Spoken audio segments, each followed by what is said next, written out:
Abraham చూడండి ఎంత బిందాస్గా ఉన్నాడు.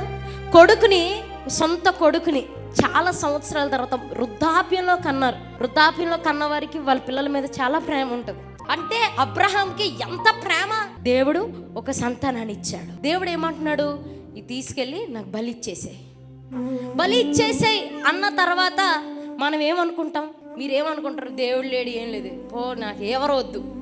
ఈ రోజుల్లో అయితే ఇలానే అనుకుంటారు, దేవుడు లేదు, ఏం లేదు, ఇచ్చాడు, ఇచ్చినట్టు తీసుకుంటున్నాడు ఏంటి అని క్వశ్చన్స్ వస్తే టెన్షన్ వస్తుంది, భయం పడతాం, పరిస్థితిని చూసి కలవరపడతాం. ఇంకా దేవుని తిట్టేవాళ్ళు సేవకుని తిడతాం.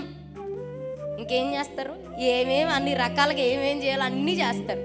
కానీ అబ్రహాం చాలా బిందాస్గా ఏం చేస్తున్నాడంటే కొడుకుని తీసుకొని వెళ్ళిపోతున్నాడు. తల్లిదండ్రులు కొడతానే సహించలేని పిల్లలు, కానీ తండ్రి చంపబోతున్నాడు అని తెలిసి కూడా అమాయకంగా తండ్రి వెనకాల వెళ్తున్నాడు కుమారుడు. కొంచెం కూడా భయం లేదు, ఏంటి దేవానికి అడగడం లేదు, క్వశ్చన్ లేదు, ఏం లేదు.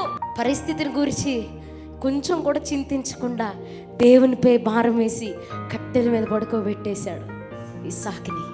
కానీ ఇస్సాకుకు బదులుగా దేవుడు అక్కడ ఒక పొట్టేల్ని దాచాడు. ఈరోజు సమయోచితంగా వెంటనే ఆ టైంకి అబ్రహాంకి ఏం కావాలో దేవునికి తెలుసు. అబ్రహాముకి తెలిసినప్పుడు నీ సమయానికి నీకేం కావాలో దేవునికి ఎందుకు తెలీదు అని అడుగుతున్నా నేను. నీ కన్నీరు తెలుసు, నీ పోరాటం తెలుసు, నీ కలవరం తెలుసు. ఏమీ లేని స్థితిలో ఖాళీ చేతులతో నిలబడ్డావు కదా, ఆ పరిస్థితి దేవునికి తెలుసు. కానీ ఒక సమయం వస్తుంది, ఆయన సహాయకునిగా నీకు ప్రత్యక్షమైనప్పుడు నీ కళ్ళు అద్భుతాలు చూస్తాయి.